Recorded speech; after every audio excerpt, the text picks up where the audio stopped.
Arguably the most polarizing bill of the year, extended background checks for gun sales, came to a vote Wednesday in the U.S. Senate.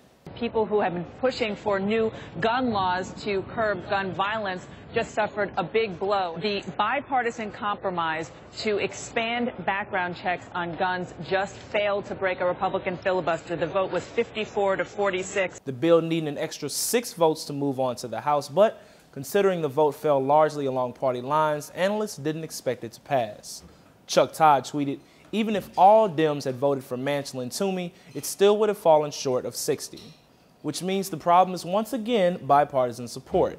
But as to be expected, Republicans have come out to defend their decision, and the NRA is drinking to another victory." USA Today published an op-ed by Mike Lee entitled, "Mike Lee, Why I Voted Against Background Checks." The background check amendment was too vague for law-abiding citizens to understand with certainty and too easy for criminals to avoid.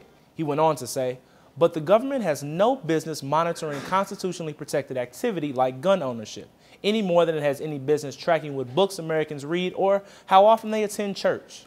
NRA top lobbyist Chris Cox said in a statement after the decision, "As we have noted previously, expanding background checks at gun shows or elsewhere will not reduce violent crime or keep our kids safe in their schools." But the negative reaction to the decision was more passionate than many have ever seen.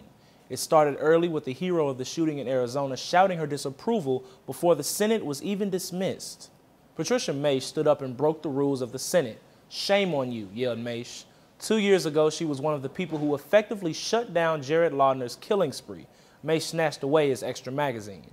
Next up was former Senator Gabby Giffords, who was shot in that very incident. She said in a statement, "Over 2 years ago when I was shot point blank in the head, the U.S. Senate chose to do nothing. 4 months ago, 20 first graders lost their lives in a brutal attack on their school, and the U.S. Senate chose to do nothing."